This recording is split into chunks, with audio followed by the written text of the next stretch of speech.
Hi everyone, welcome to మా అమ్మమ్మ కథలు. ఈరోజు మీకు నేను చెప్పబోయే కథ మా అమ్మమ్మ నాకు చెప్పిన కథ ఒక 40-45 ఏళ్ళ క్రితం అయి ఉండొచ్చు. చాలా చక్కటి బుజ్జి కథ. ఆ కథ నీతి ఏంటంటే పెద్దలు చెప్తే వినాలి.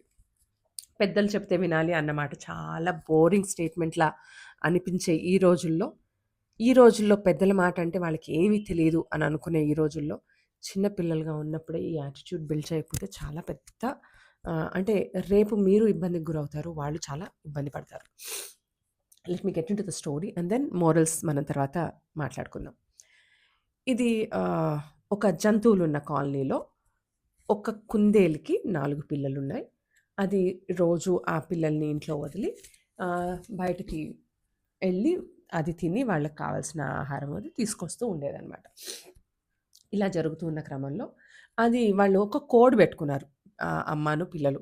అమ్మ చెప్తుందన్నమాట, నా గొంతు వింటేనే తలుపు తీయండి అని. గొంతు వింటేనే తలుపు తీయండి అంటే నేను అంటే సరిపోదు కాబట్టి కొంచెం క్లియర్గా వాళ్ళ అమ్మ వాయిస్ అని అర్థం కావాలని ఒక పాట పెట్టుకుంటుందన్నమాట. మా అమ్మమ్మ ఇలాగే పాడేది. పెద్దరాయుడు తలుపు తీయరా, చిన్నరాయుడు తలుపు తీయరా, బుజ్జిరాయుడు తలుపు తీయరా, బుల్లిరాయుడు తలుపు తీయరా అని ఒక పాట పాడేదన్నమాట. ఈ పాట వినంగానే అమ్మొచ్చింది, అమ్మొచ్చింది అనుకుంటూ పిల్లలు తలుపు తీసేవాళ్ళు. ఇలా జరుగుతూ ఉంది. ఒకరోజు అదే కాలనీలో ఉన్న ఒక నక్క ఇలా అమ్మలు లేని టైంలో పిల్లలు ఎక్కడెక్కడ ఉన్నారో ఎతుక్కుంటూ లటక లటకున వేసేస్తూ ఉన్న అమ్మకి ఈ కుందేల అమ్మ వెళ్ళడము, ఆ పిల్లలన్నీ బాయ్ బాయ్ చెప్పడము, తలుపేసుకోవడం కనపడుతది. ఓహో! నాకు దొరికేసింది వాళ్ళ విందు అనుకోని ఎళ్లి తలుపు కొడతది. తలుపు కొడితే ఎవరు అని అడగంగానే నే నేను అంటది. నేను అంటే మీ అమ్మ అంటది. అనంగానే ఆ గొంతు వినంగానే ఆటికి అర్థమైపోతది. అమ్మో! అమ్మ కాదు, అమ్మ కాదని. అని ఆహ్, మా అమ్మవైతే "నువ్వు ఆ పాట పాడు" అంటది ఆ బుజ్జిది. అంటే పాపం చిన్నది కదా! అమాయకంగా క్లూ ఇచ్చేసింది. అమ్మ పాట ఏం పాటబ్బా! అని అనుకుని ఆ రోజుకెళ్ళిపోయి, ఓహో! ఈళ్ళమ్మ తలుపు తీసేటప్పుడు ఒక పాట పాడుతదనమాట అని అనుకోని, ఆ ఇంటి పక్కనే వెయిట్ చేస్తూ ఉంటది. కుందేలమ్మ వచ్చే వరకు. కుందేలమ్మ వచ్చింది. వచ్చి ఈ పాట పాడింది రోజులాగే. పెద్దరాయుడు తలుపు తీయరా అనుకుంటూ.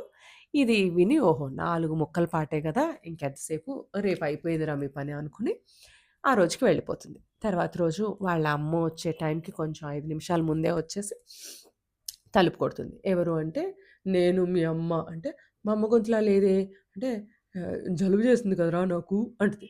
ఓహో! పాపం నిజంగానే అనుకోని నమ్మేస్తదనమాట. ఎస్పెషల్లీ అని పిల్లలు పాపం నమ్ముతాయి. అవును కదా! అమ్మకు పాపం జలుబు చేసినట్టుంది కదా! అని అనుకుంటే, మరి పాట అంటదనమాట పెద్దది. అనంగానే అది పాడుతది. పాడినప్పుడు దాని గొంతు ఏమో ఆళ్ళ అమ్మ గొంతులా ఉండదు కదా! పెద్దరాయుడు తలుపు తీయరా, చిన్నరాయుడు తలుపు తీయరా అని మొదలెడతది. ఓహ్! వెంటనే పెద్దది గ్రహించేస్తది. ఇది అమ్మ కాదని. అమ్మ కాదని గ్రహించేసి, "ఏ వద్దొద్దొద్దొద్దు ఆగండి, ఆగండి అమ్మ కాదు అని తలుపు తీయొద్దు" అంటుంటది. అనేలోపే ఆ చిన్నది చాలా తుంటరిది, మహా అల్లరిది టకాల్న తలుపు తీసేసింది. తీయంగానే నక్క లోపలికొచ్చేసింది. ఈ పిల్లలన్నీ భయపడిపోయి ఆళ్ళ అమ్మ పాపం అన్నీ సెకండ్ ప్లాన్ బి గూడా రెడీ చేసుకున్నట్టుగా లోపలికేదైనా జంతువొచ్చేస్తే ఏం చేయాలో కూడా చెప్పి, అక్కడ ఒక గుంట తవ్వి ఉంచుతదనమాట. ఆ గుంటలోకెళ్ళిపోవాలి మీరు అని చెప్పుద్ది. గబగబా ఆ గుంటలోకి వెళ్ళిపోతాయి. ఈ 4 ఆ గుంటలోకి వెళ్ళిపోతే, ఈ నక్క లోపలికొచ్చి చాలా డిసప్పాయింట్ అయిపోయి, ఆ గుంటని 2 కాళ్ళతో తవ్వడం మొదలెడతది. తవ్వడం మొదలెడితే, ఈ తవ్వుతున్నప్పుడు ఆ లోపల నుంచి ఆ 4 కీ బ్యా అరుస్తా ఉంటాయి. అయ్య బాబోయ్! అయిపోయింది మా పని అన్న టెన్షన్‌తో గట్టి గట్టిగా అరుస్తుంటే, ఆ పక్కనే ఇంట్లో ఉన్న దుప్పి బావకి, దుప్పి అంటే మీకు తెలుసు కదండీ! జింక లాంటిదే పెద్ద పెద్ద కొమ్ములుంటాయి. అదొచ్చింది. వచ్చేటప్పటికి చూసేటప్పటికి జరుగుతుందది. ఇంకా వెంటనే 2 కొమ్ములేసుకొని ఇలా వచ్చి నక్కని ఒక్క ఇసురుతది ఇంట్లోంచి బయటికి. ఇసరంగానే అది అమ్మో! దీని చేతిలో నేను చావలేదు. అయి తినటానికి బోయనుకుని అది పారిపోతుంది. ఇయంతా జరుగుతున్న కాసేపటికి వాళ్ళ అమ్మొస్తుంది. వాళ్ళ అమ్మకి పాపం ఏడ్చుకుంటూ అవన్నీ జరుగుతాయి. చెప్పిందంతా జరుగుతాయి. "నేనొద్దంటూనే ఉన్నానమ్మా" అంటూ పెద్దది చెప్తుంది. అప్పుడు వాళ్ళ అమ్మ చెప్తది, "అందుకే నాన్న పెద్దలు చెప్తే వినాలి అంటారు. ఏది పెద్దలు చెప్పినా మన మంచి కోసమే చెప్తారు" అని అంటది. సీ ఈ పెద్దలు చెప్తే వినాలి ఈ కథను మీరు చిన్న పిల్లలకి ఎలా చెప్పాలంటే ఒక యాటిట్యూడ్‌ని వాళ్ళలో డెవలప్ చేయడం కోసం చెప్పాలి. ఎలా ఉంటుందంటే ఇవాళ రేపు ఒకవేళ నాన్న "వద్దురా నాన్న అంత ఖరీదైన బండి, ఆ స్పీడ్‌లు, యాక్సిడెంట్‌లవుతాయి" అంటే అమ్మొచ్చి మధ్యలో రికమెండేషన్ చేస్తది. "మీరు మీ రోజుల కథలు చెప్పకండి. ఇవాళ పిల్లలందరూ యేసుకొని తిరుగుతున్నారు" అంటది. వాళ్ళు కొనియడం, కొనిచ్చిన తర్వాత పెద్ద పెద్ద యాక్సిడెంట్‌లో చిన్న చిన్న పిల్లలు పోవడం, మనం ఇలాంటి ఎన్ని న్యూస్‌లు వినటం లేదు. సో, ఇవి పెద్దలు చెప్తే వినాలి అన్న మాట ఇక్కడే కాదు, ప్రమాదాలనే కాదు. డబ్బులు సేవ్ చేసుకోండిరా. ఆహ్, ఇప్పుడే అంత పెద్ద పెద్ద లోన్‌లు తీసుకుని అంత కార్‌లెందుకురా? అంత ఇళ్ళెందుకురా? అనంటే, తాత మీ రోజుల్లో కాదు 60 ఏళ్ల తర్వాత రిటైర్మెంట్ తర్వాత కొనుక్కోవడం అని వెటకరించి, ఉద్యోగంలో చేరంగానే కొనుక్కోవడం, ఉద్యోగం మార్కెట్ పరిస్థితులు ఏమైనా అటు ఇటు తేడా అయ్యి ఉద్యోగం పోతే గనక డిప్రెషన్‌కి గురవ్వడం, సూసైడ్ చేసుకోవడం, భర్తకు ఉద్యోగం పోతే వదిలేసి వెళ్ళిపోయే డైవోర్స్ కేసులు ఇవన్నీ ఎందుకు జరుగుతున్నాయంటే, పెద్దవాళ్ళు మన మంచి కోరే ఏదైనా చెప్తారు అని ఒక బిలీఫ్ ఉన్నప్పుడు, ఎవరైనా మన శ్రేయస్సు కోరి చెప్పింది వింటాము.